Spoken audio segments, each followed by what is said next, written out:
Hello, everyone. A warm welcome. It's 10 o'clock, and as you could have seen in the agenda, we have a full program. So I propose that we start straight away. I'm Jolien van Uden, and I coordinate the work on vocational excellence at the ETF. And I will do the introduction of this first part and moderate the first session today. And then I will hand over to my colleague, Maria Vittoria, who's also a lead expert on this topic, and she will take care of the last presentation and the closing. Before we start, I would also like to remind you that we have interpretation, and you can open the interpretation at the bottom of the screen where you find the globe, and there you can select the language. We have interpretation in French and Russian today.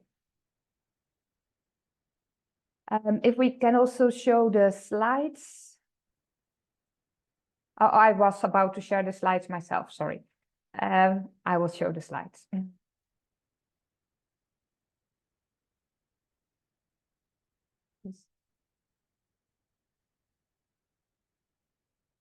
We have it here, thank you. Yeah, so today, today's webinar is a follow-up of the webinar we had on the 28th of April. Also on the skills dimension of migration. And during the webinar in April, we focused really on explaining the concepts and the EU policies. And during today's webinar, we would really like to provide some concrete examples on the skills dimension of migration and also the role Centres of Vocational Excellence can play in this regard. We will have concrete examples from Egypt, Sweden, and the European University Institute. If we can go to the next slide, please. Because the webinar is organized as part of the ETF Network on Excellence. And many of you know the network because I think most of you joining us today are already members of the ETF network. But if you're not, we also invite you to join the network. You can see on this slide, we have already many members. We have over 300 members coming from more than 54 countries, and you see it's almost a global network. We cover many continents. If we can go to the next slides. Yes, so who can join the network? To join the ETF Network on Excellence, ENE, we invite institutes to join. So either Centres of Vocational Excellence, but also vocational education and training providers who aim or who would like to become a Centre of Vocational Excellence. But as members, we also have networks, institutions, and different stakeholders committed to advancing excellence in VET. If you're interested in joining the network, you can send the email to the email address you find on the slide, etf.network.for.excellence@etfeuropa.eu. And we are currently reassessing the registration procedure, but as soon the first step to join is to express interest, and we will come back to you with more information on how you can join the network. Then the next slide, because I will not spend too much time explaining the network today, because I know most of you are already members, but for newcomers, you can find more information on the ETF Network on Excellence on the links you can see on this slide. After today's webinar, you will also receive the slides. And what is important to mention is that with ENE, we really try to facilitate peer learning and peer exchange on the different topics related to vocational excellence. And as you know, today's topic is the skills dimension of migration. With this, we can for now close the presentation because we have a full agenda, and I would like to move on as quickly as possible to the different presentations we have today.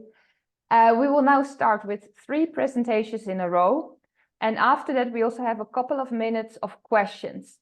But I would encourage all of you, if you have questions, start writing them already in the chat, because that way we can collect all the questions. We will address some of them during the session, but if we don't have enough time, the speakers also have time to reply to your questions in the chat. And with that, I propose that we move directly to the first presentation, the first speaker, Shorok Sedan. She is the CEO and Manager Director of Tahil for Vet Skills Excellence in Egypt. She works closely with key stakeholders to exchange perspectives and identify emerging opportunities and key challenges in the context of evolving economic, social, and political transitions to boost internal and external support and impact. And one of these opportunities she will present today, Bridging the Skilled Workforce Gap. And this is showing a model for cooperation for skills development between Egypt and EU member states. Shorok, the floor is yours. Thank you so much, Yolene, and good morning, everyone. It's such a pleasure to be here. Let me just open my presentation.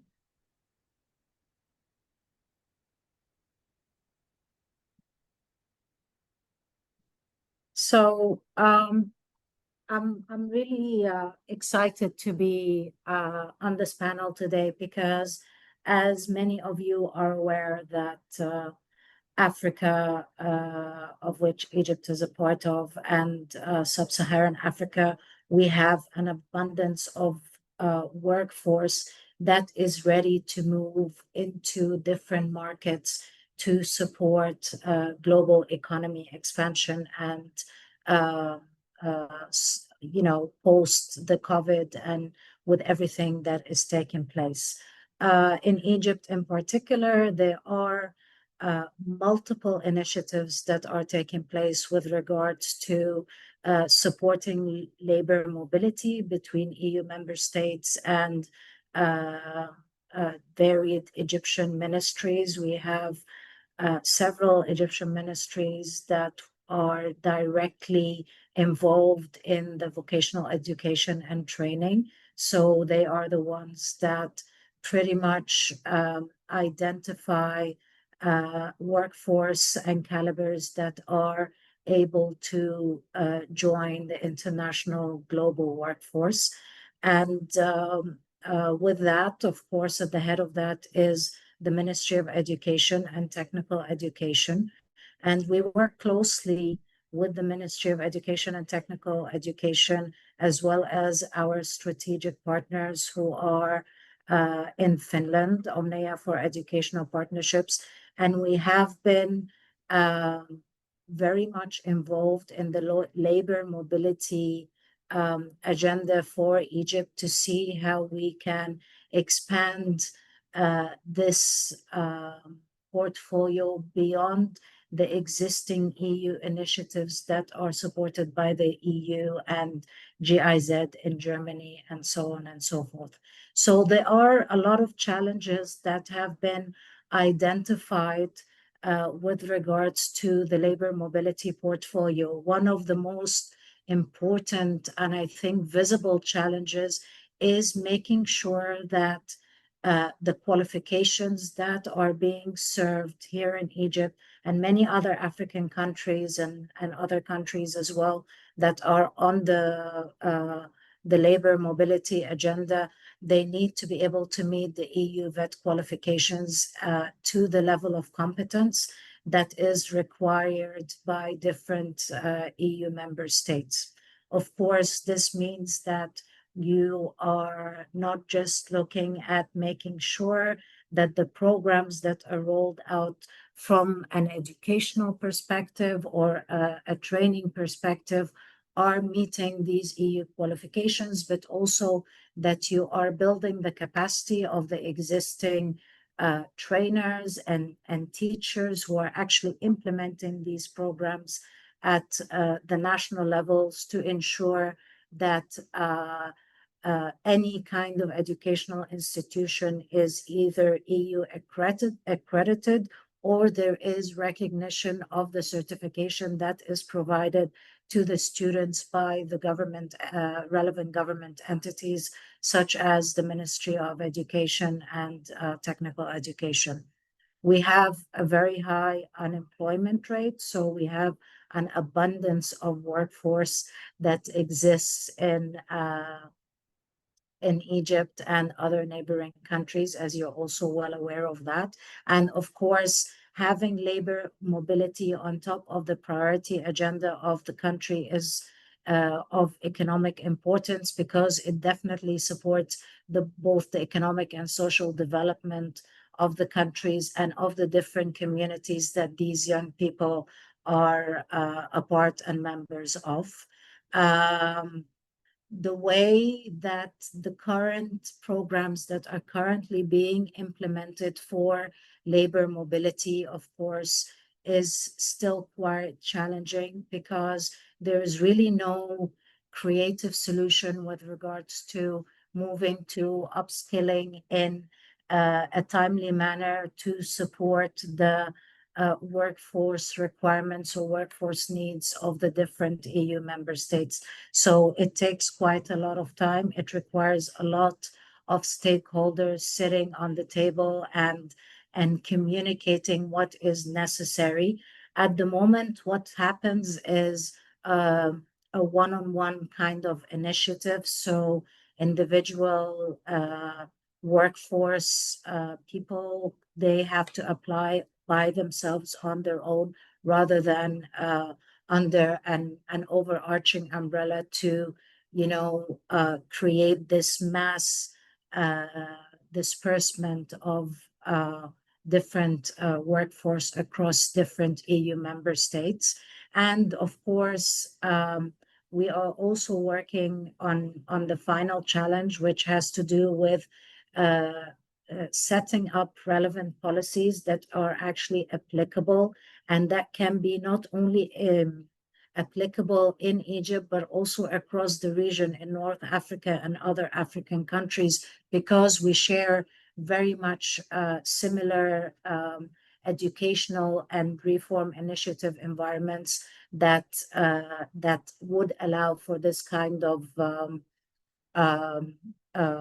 merging or best practices to be followed through in different areas. The goal of this model that was set up between Ta'hil and OEP was mainly to see how we can create a model that is actually replicable in one side, and also cost effective from the other side, because at the end of the day,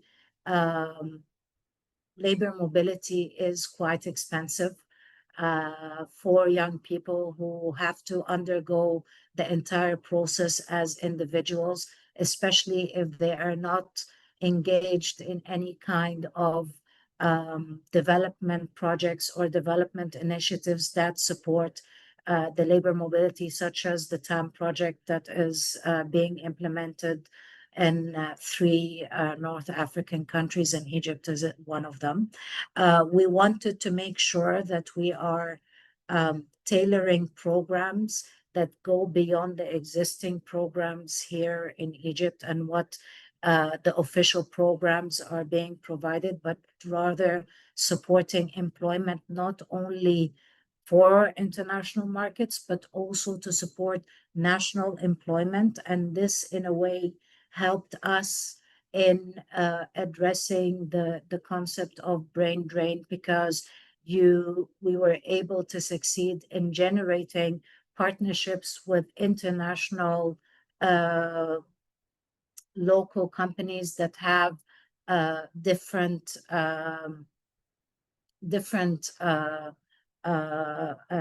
entities that are across the EU or other countries. So automatically the young person is employed within the organization and is able to rotate very easily.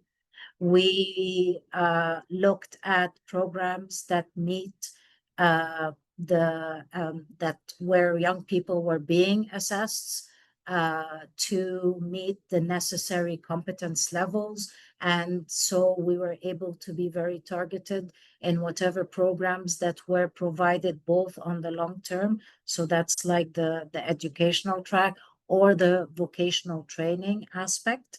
And this model was quite, we ensured that it was transparent, a transparent model in the sense that we made sure that we were meeting the European qualifications framework, which is already recognized across the EU member states, and also by having OEP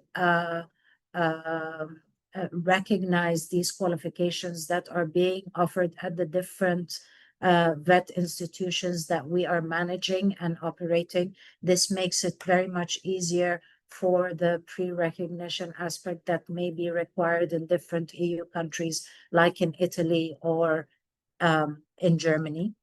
We wanted to offer building blocks, as I mentioned. So we have qualifications that range from EQF level 3, 4, and 5, looked at making sure Donc, that nous souhaitons nous assurer que les mises à jour sont faites de manière régulière et reconnue dans le cadre de l'Union européenne, dans nos institutions chargées de l'éducation et en Finlande, et pour nous assurer que ceci est bien visible, non pas seulement pour la certification des individus, mais aussi pour l'institution en tant que telle, car c'est ainsi que l'on va faciliter la manière dont ces instituts seront reconnus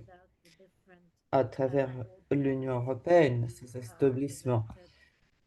when we are dealing with different government agencies.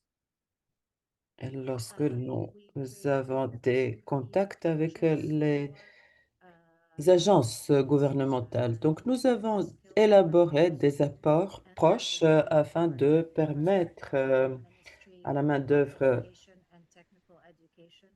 qualifiée de se trouver sur le marché du travail. Nous avons d'abord coopéré avec le gouvernement à travers l'investissement de l'EFP. Et donc, une école était accréditée et reconnue à la fois sur le plan finlandais et sur le plan du gouvernement ici en Égypte. Donc, les cadres environnement receive the government stamps of both countries. So it's, again, like I said, it facilitates this whole transition from from the country to whatever host country there is in the EU. And then we have the upskilling fast track model. And this is basically introducing the whole concept of recognition of prior learning and offering vocational training courses to semi-skilled professionals who are needed on a short-term kind of periods, and they are able to access these vocational training programs along with programs that are targeted to employability skills, because this is something also that we found to be extremely important, either through it was through blended learning. So we had the technical aspects being implemented in the different schools, because the different schools are supporting different sectors for green and blue economies, or through e-learning, and this is through our learning management system that we set up specifically for these fast track models. Sure. Can I ask you to conclude, because Yes, I'm sure. sorry that I need to intervene in this interesting presentation, but we need time for the next presentation. Yeah, sure. I mean, like I said, there are many challenges that exist out here, and maybe one of the key challenges that we are facing is being able to create cohesion between the different initiatives that are supported by EU member states and us, or the private sector, and the different initiatives that the private sector is doing. Thank you very much, Rock, for this interesting example, also really showing the challenges that also still exist, but also the opportunity you saw and the model developed. I would then also move directly to the next presentation, but I would like to remind everyone that you can share your questions in the chat. And if we have time, we will try to address them at the end, and otherwise the speakers can also reply to them in the chat. So for the next presentation, I will invite Friedrich Peuschel. He's a senior research fellow at the Migration Policy Center of the European University Institute. His current work focuses on global skills partnerships as a way of addressing labor shortages in the context of Horizon Europe project GS4S. I think you will explain to us more about this project. And you focus as well on migrant employment in key sectors such as health, care, and the food supply chain. So today you will explain these global skills partnerships that offer migration programs where workers are trained before they either migrate or respond to the skills needs in their home country. Friedrich, the floor is yours. Thank you very much. Yes, good morning from my side. I have the pleasure to tell you, yes, indeed, about global skills partnerships. As you said, these are partnerships where people who might migrate, who often will migrate, are trained in the origin country, and then they arrive trained in the destination country and are ready to work, often in shortage occupations that they have been specifically trained for. But as we will discuss, ideally also the origin country where they are trained and where they come from gains in one way or another from this setup. So these are global skills partnerships, and today we'll look into business-to-business approaches to this. It's a working paper of the GS4S project. That's a Horizon Europe project, and it stands for Global Strategy for Skills Migration and Development. So we cover basically everything. And I have 4 co-authors, and there's a mistake here. That's my mistake. I'm not at Radboud University. I'm, as was correctly pointed out, I am at the European University Institute, but there's a truth in here, an element of truth that 3 of the co-authors are indeed at Radboud University in the Netherlands. So let's go to the next slide, please. The global skills partnerships that are so far out there, they're often pilot projects, and they are predominantly public-private partnerships.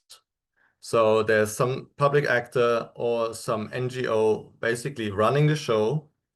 And that has, of course, strengths and weaknesses. And the weakness that has been observed several times is that the interest from employers might be lacking, that it will be hard in practice to get employers on board. And if there are few of them, then the costs for those few who do participate will be high, because the cost would come down if the scheme was larger, and so on.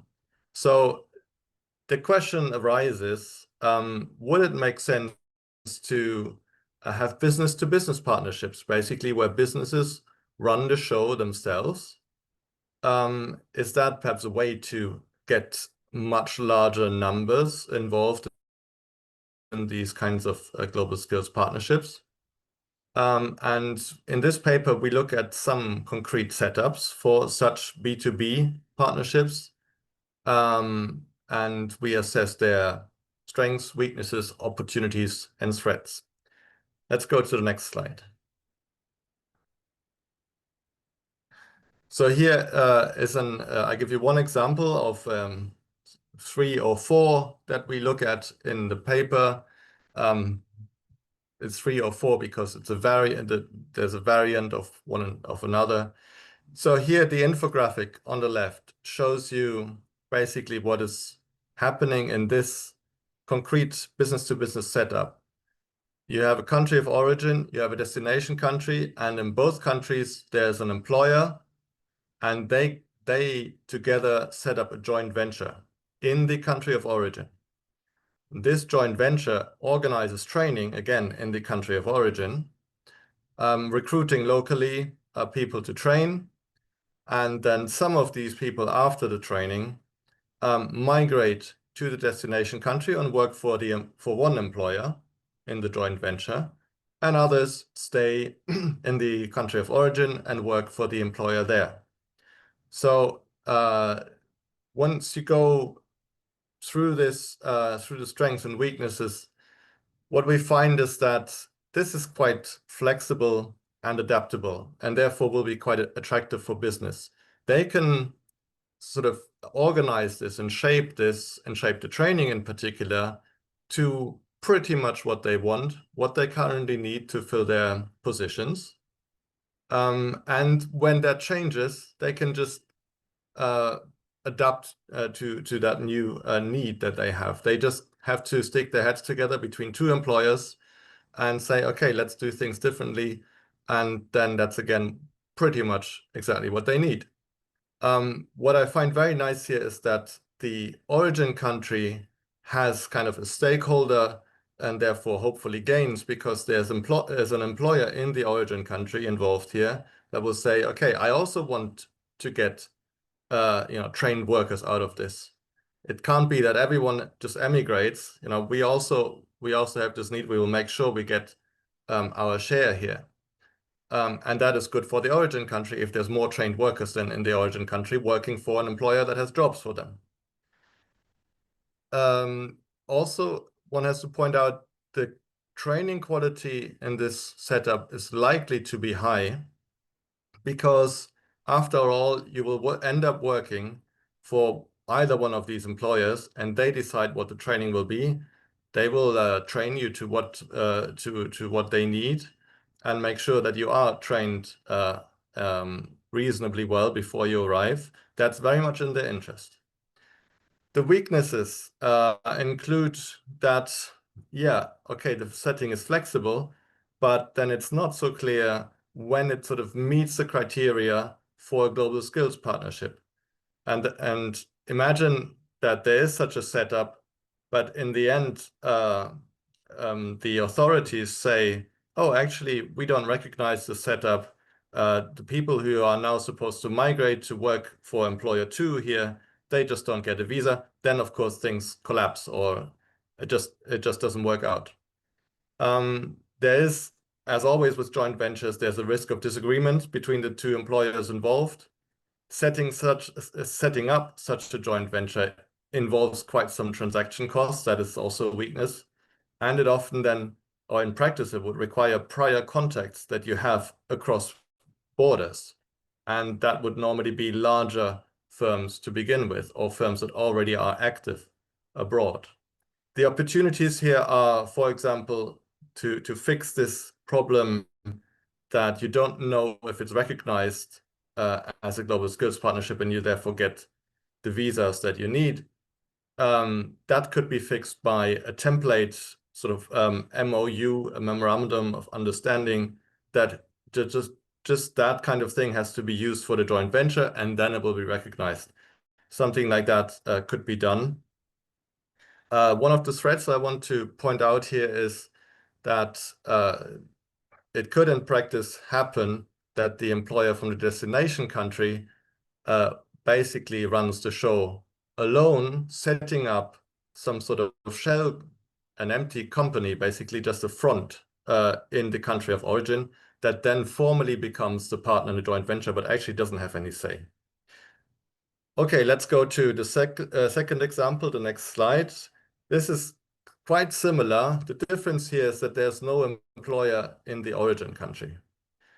Why do I show this? Because I think something like this might often happen, or might be extremely attractive for businesses in the destination country. They just set up a training center in an origin country, recruit people there, train them there, and then some migrate to work for them, and others, perhaps that is to be discussed, remain in the country of origin and find work there.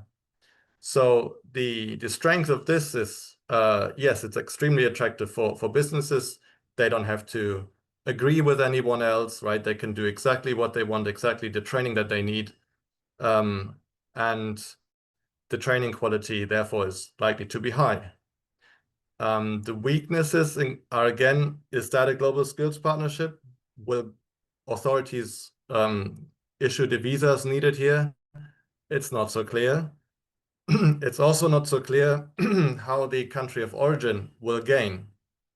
So if some trained people stay, then arguably the country of origin gains if they then find work in what they have been trained for. But perhaps that's not really happening. Perhaps everybody goes abroad and works for the employer abroad. And then how does the country of origin gain? Perhaps later, perhaps never. What is a weakness here also is that it would require significant investment. You have to first set up a training center. And again, that normally requires that you have local contacts already, again, normally larger firms. Among the opportunities are here, you can have such a thing actually, using intra-corporate transfers, which is already possible. So if you're a multinational enterprise and the training center is just one of your subsidiaries, and you can shift people around between that and another branch in another country through these ICT or intra-company transfers, which are foreseen in migration law in many cases for many countries, then you can already use this and you have quite an easy time. The threats are that because it's so easy and it's run by one employer or a group of employers in the destination country, it could be abused as a source of cheap labor. In that case, you can imagine perhaps the training center is, again, just a front. There's not much of training happening. The point is only to recruit from abroad. It could even happen that they recruit people who are already trained and basically poach them away from jobs in the country of origin just to work abroad for them. So let's move to the last slide to give you some overall conclusions or findings.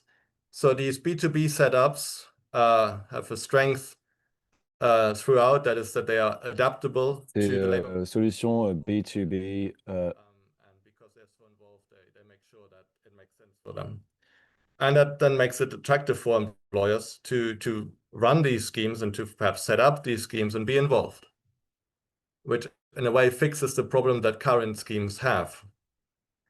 A key limitation here is, as I've pointed out, it's not clear under which circumstances people can then actually migrate and get the visas. We also don't claim any completeness here. We looked only at a couple of B2B setups. There could be a lot more. A recurrent problem is that there may be a temptation to disregard any way that the origin country interests are safeguarded, or that the origin country still gains. You can easily imagine that businesses are not necessarily so interested in that. That's why it is interesting to note that employers in the origin country, when they are involved, they can, with their interest for themselves, basically, they can safeguard origin country interests if they're not a shell company.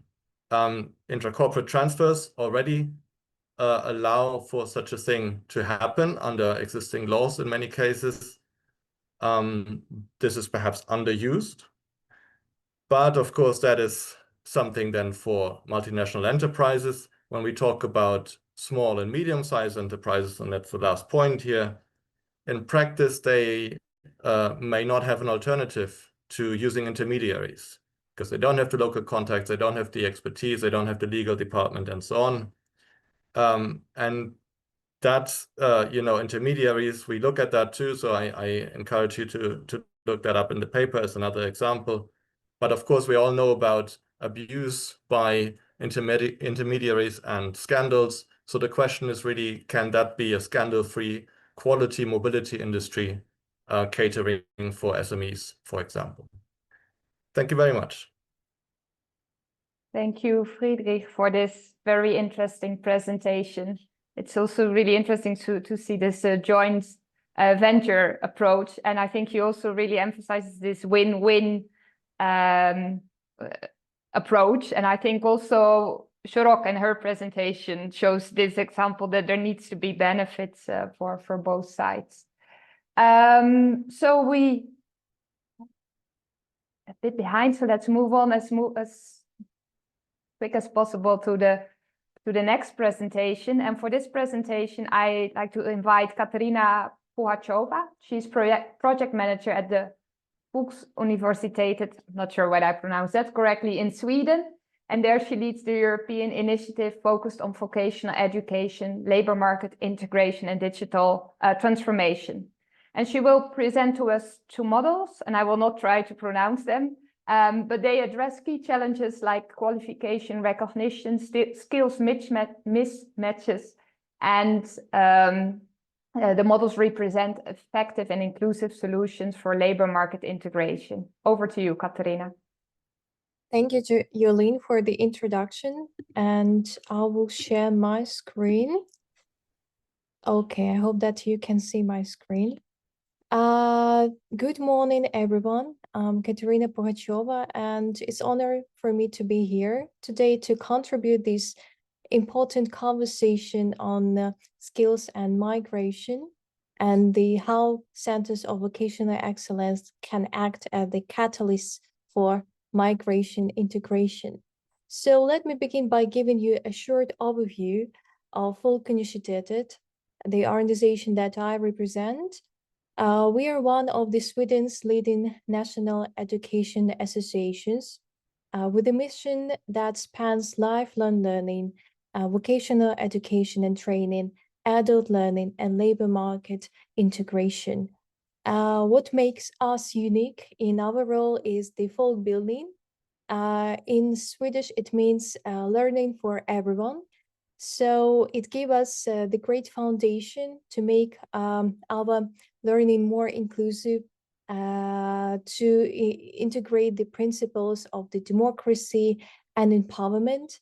So we are providing not just the educational support, but also the empowerment aspect for the newcomers, job seekers who would like to enter our country or our labor market. So how do Centers of Excellence fit into this picture? So we believe that Centers of Excellence have the potential to serve as a true integration hubs, linking together education, employment, social support, and community engagement. So they can act as across sectors, offering services that go beyond the classroom. And at Folkuniversitetet, in the collaboration with the European partners, we see these three key ways in which the CoVEs can support migrants effectively. Is the first, of course, the skills validation, recognizing both formal and informal competencies, combining vocational skills with language, digital or intercultural learning tailored to their needs, and of course the connecting training with real job opportunities, offering the internships, apprenticeships, and work-based learning. So let me introduce a practical example of this module in action is the Korkavägen program, or in English it will be translated short road or short way, which is coordinated by our organization. So Korkavägen is designed for newly arrived migrants who have professional experience or educational background from their home countries. And the goal is to accelerate their entry into the Swedish labor market, and especially and specifically in sectors experiencing labor shortages. So the program consists of the 4 core components. The first one is the competence mapping. We first assess what participants already know, what kind of skills they have, unverified skills, and informal experience. After that, based on this competence mapping and based on the labor market needs, we create and tailor the professional training program, which offer practical and sector-specific training. After that, we integrate the Swedish language learning to make the program relevant and to help our participants easily integrate into the workplace. And of course, as I said, that at Folkuniversitetet, we're following the work-based learning approach.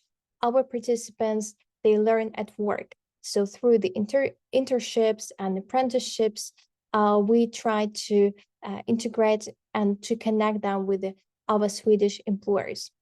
So what makes Korkavägen particularly effective is that co-designed with employers. So it ensures that it's practical, timely, and targeted. And our graduates, they report that they are more confident, they understand more the labor market in Sweden, and of course, they feel more empowered because when you see that all your collected knowledge and background can be put into practice and can be further developed, of course, it's very inspiring aspect. And another initiative that we would like to present is Rusta och Matcha, which means prepare and match. This is publicly funded program that Folkuniversitetet delivers in the partnership with the Swedish Public Employment Service. And it targets job seekers, including many migrants, and offers individualized coaching, upskilling, and employer connection. So each participant is assigned to a personal coach who helps create a custom roadmap focusing on strengths, talents, employment goals, barriers of the participant. And the coach continuously follows up, adapts the plan as needed, and connects the participant with the active and relevant employer. So key is of the Rusta Matcha is that it focused on the responsiveness. So we don't deliver one-size-fits-all program. We adjust based on the person, on the labor market, and opportunities which are available. And one of the most interesting fact that it also includes the aftercare support. So even if the participant is employed, still there is aftercare process provided by the coach, which is vital because many migrants, many job seekers, they face difficulties after the placement. And it means that our coach provides continued checks in, upskilling, community-based follow-up, which makes the workplace environment more supportive and more inclusive. And what are the challenges? Because while these programs are successful, still we face a lot of challenges. Is of course the recognition of qualifications from non-EU countries remain limited. For example, we have a lot of Ukrainians came to Sweden with higher education, but unfortunately they cannot enter their expected positions or the previous position they had before in their home countries. And of course, the language barrier or digital skills gap, especially people or newcomers who have low English level. For them, it's very difficult to learn our national language. So we also try to involve as many colleagues or as many people who can act as the native speakers to help them to integrate smoothly. And what are the lessons learned is that our programs, Korkavägen and Rusta och Matcha, they work because they are tailored and they are employer connected and they are built around the person, not the system. Thank you so much for your attention, and looking forward to your questions, discussions, and contact for the cooperation. Thank you. Thank you, Katarina, for this very interesting presentation, also really emphasizing the role of the Center of Vocational Excellence within the skills dimension of migration. I think we have also seen some of the challenges highlighted throughout the different presentations. You mentioned again as well, like the recognition of qualifications we heard before as well from other perspectives, like the visa challenges. So I think there's still a lot to work on, but I think also all three presentations show that there's a lot of work done and to ensure also a win-win situation for the different actors involved. I've seen that there's one question in the chat to you, Shorok. The question, I cannot see who asked the question, but the question is, I would like to know at which level of the Egyptian education system the skills required and the needs of the European labor market are, so at which level these skills are offered. Is this primarily at secondary or tertiary level? It's mainly technical secondary. So we're very much focused on the vocational level of education. So this is the last 3 years before they graduate from secondary. Thank you, Shorok. I also see one more question before we move on to Maria Vittoria from Najib Amouti. And I don't know who would like to answer, Katarina or Friedrich. Maybe it's related to your presentation, Katarina. But the question is, do your public employment agencies in the EU exercise any oversight or monitoring of the movement of skilled workers from overseas? So how does it work in Sweden, for example? Yeah, thank you for your question. In Sweden, Arbetsförmedlingen or the public employment service, they don't control or restrict the movement of the skilled workers, but they do play a role of the supportive and monitoring role in integration. So especially they're acting doing the skills matching and employment facilitation. For example, our folk initiative is actually cooperates with Arbetsförmedlingen, our employment agency, and so we are creating the ecosystem, the synergy. So we cooperate and monitor the movement of the job seeker in all stages of their employment and placement. I hope that I answered your question. Thank you, Katarina. And with it, I also would like to thank all three guest speakers, because I think with the three examples, we really provided concrete, but also diverse examples on the work done and the initiatives that already exist. With this, I would move on to I would hand over to Maria Vittoria for the last part of the webinar. Thank you, Jolien. Thank you very much. And indeed, it's very interesting. Before I start my presentation, I just would like to integrate to Najib's question, saying that the public employment services roles are different in the member states.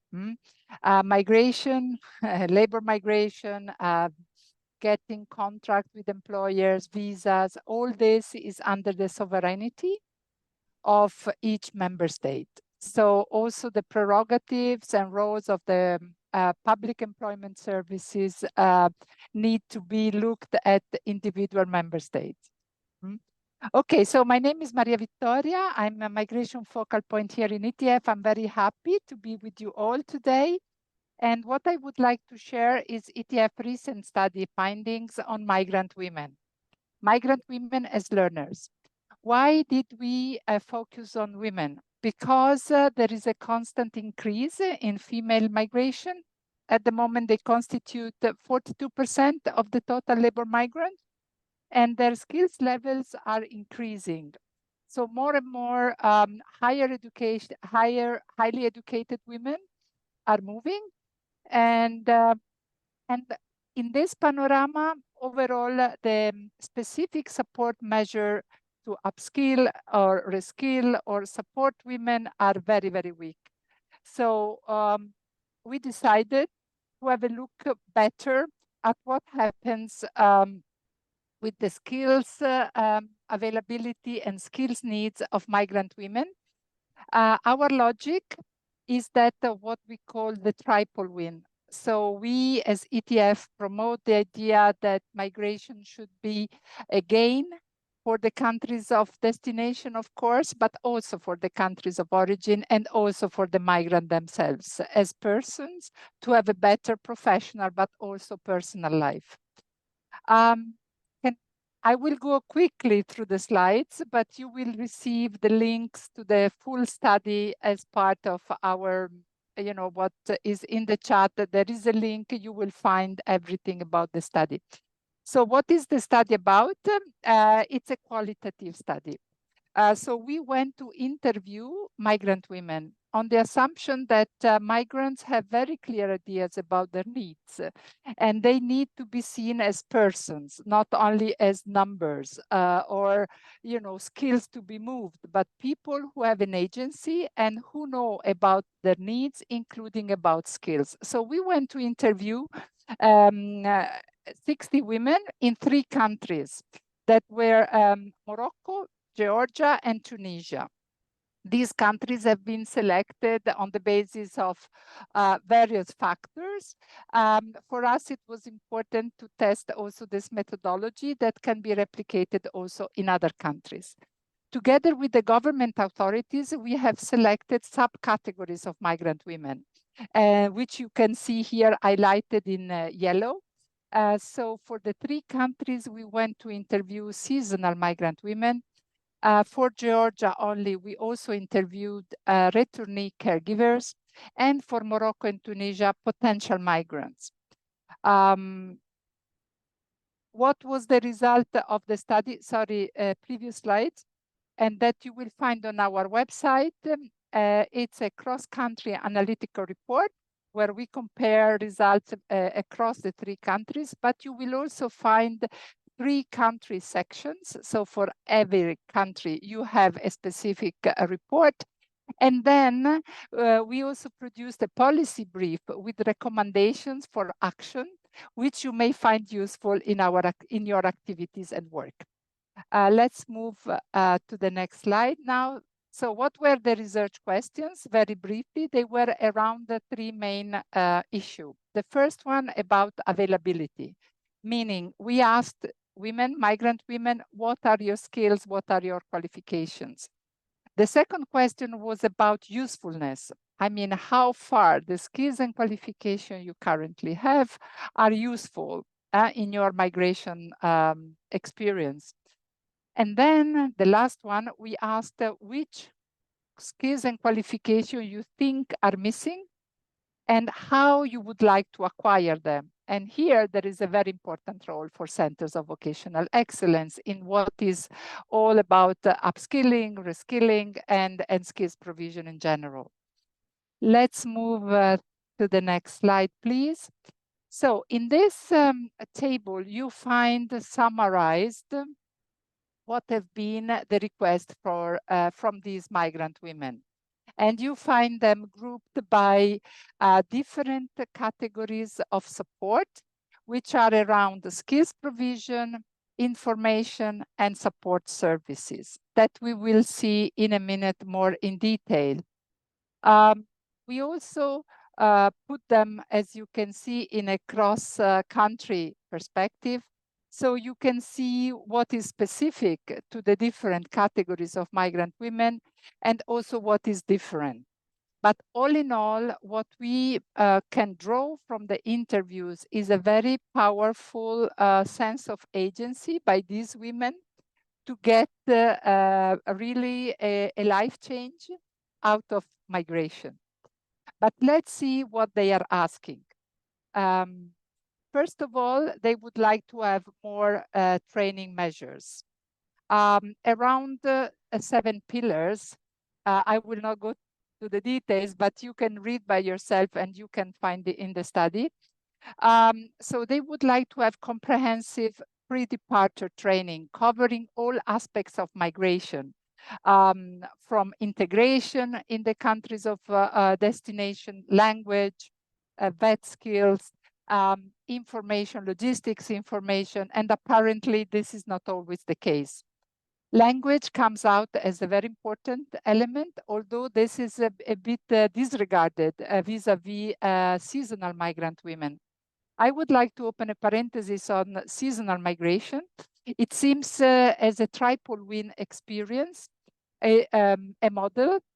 It's very much liked by the women, is very much liked by the countries of origin which do not lose their workforce.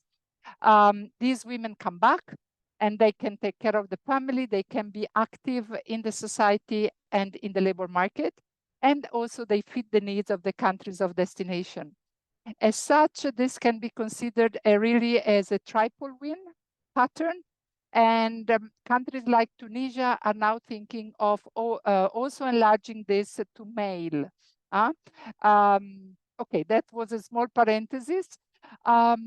The third pillar about training provision is soft skills. Women would like to know better how to communicate, how to be better adaptable, also how to better work in teams. And this is something that is normally neglected.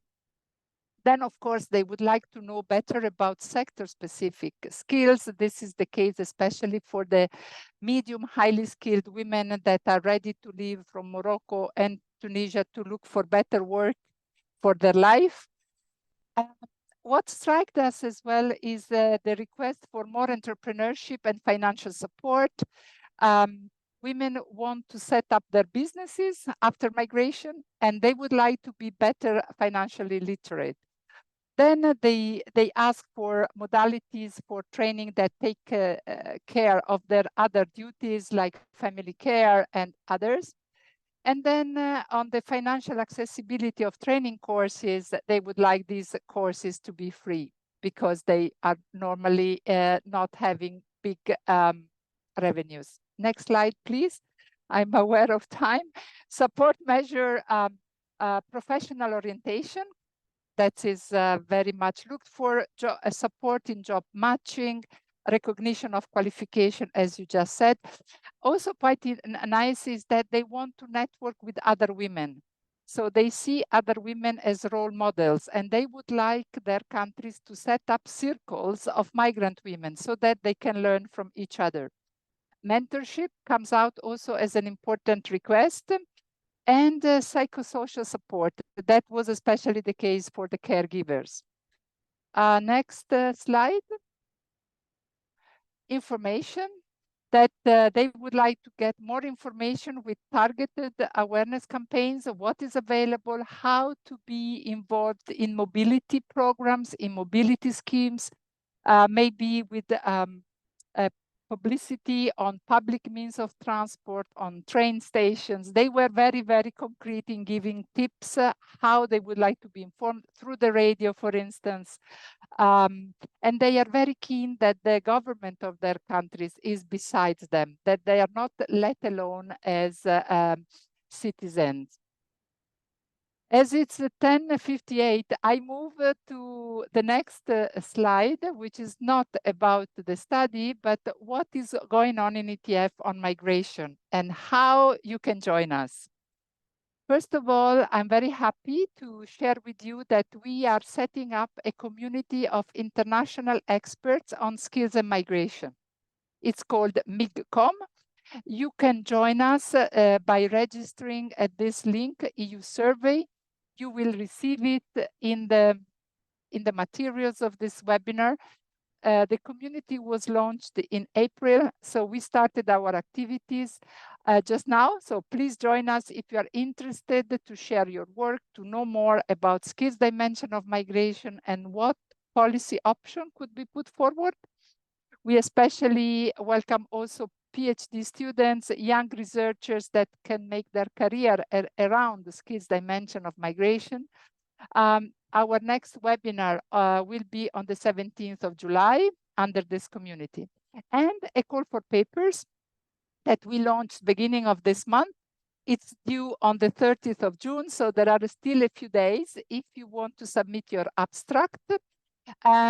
in the link here, you will find the topic areas covered by this call, and we look forward to receive your abstracts. The very last slides, you will find all the links to what I mentioned, not only the women's study, but other ETF work relevant to migration. I stop here and thank you for your attention.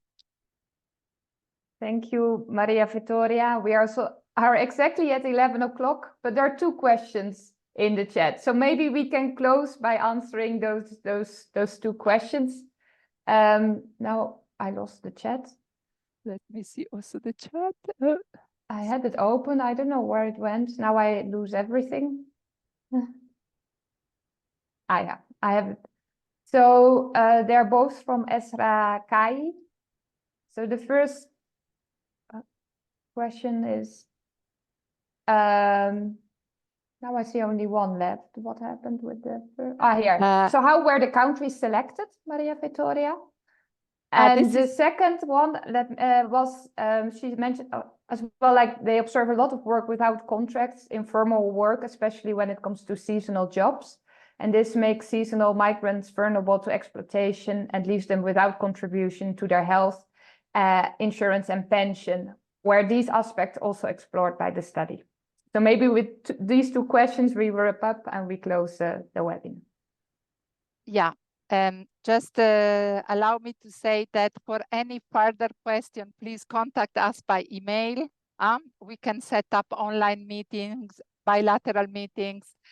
This webinar was just an overview, a quick one, but we are available for much more in-depth discussion. So coming to the questions, the countries were selected. We are an EU agency, so we coordinated with the EU delegations in the partner countries where we work. And our partner countries, the delegation were in touch with the governments, and they checked with the governments in our partner countries if they were interested to have ETF interview people, because we don't go and just interview people like that, but we went through an institutional channel. So Georgia, Tunisia, Morocco expressed an interest, let's say, and then they also selected the subgroups of people.